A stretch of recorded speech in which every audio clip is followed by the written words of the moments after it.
Equivalent expressions. So to start off with, I'd like to address some vocabulary. So let's write down 4n plus 2n plus 9. So we're going to label some of these things. These two are called like terms because they have the same variable in them. So like terms.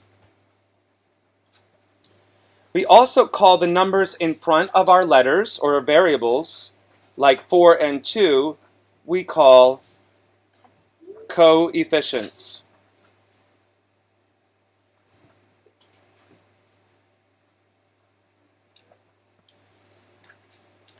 And numbers that are by themselves, we call constants.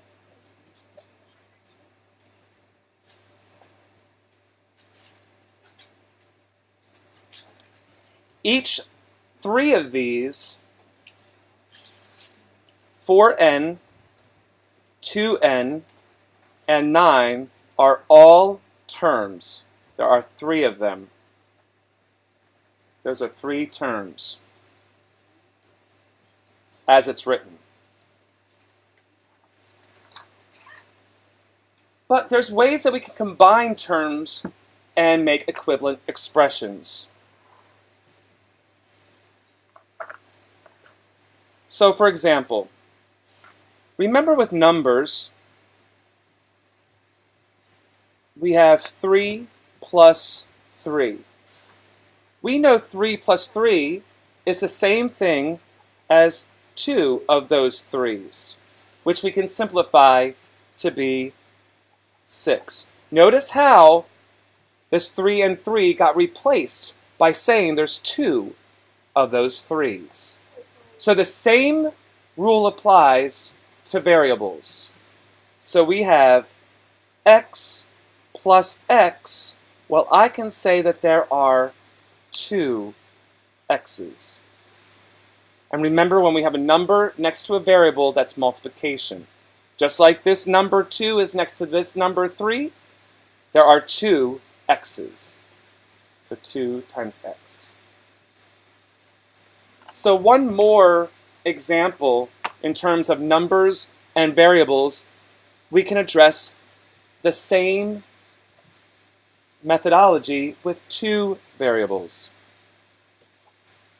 Example, say we have, with numbers, 3 plus 3 plus 4. Well, there's 2 3's and 1 4. And so I can write that as 2 3's plus 1 4, or 1 times 4. So what happens if I have 2 variables instead of just 2 different numbers? So x plus y is equal to, well, there's 2 x's, so 2x, plus there's 1y. And so often we say 1y like that, but because it's understood that it's times 1, we can just say 2x plus y.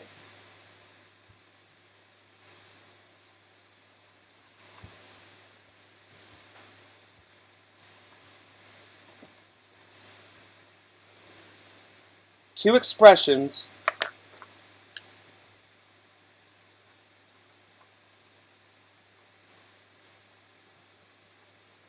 are equivalent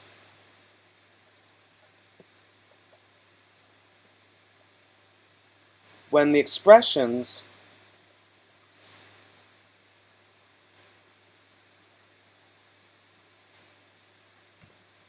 have the same value.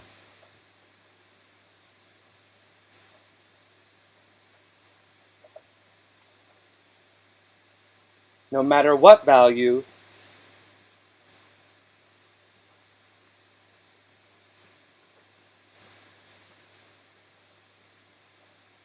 is substituted for x.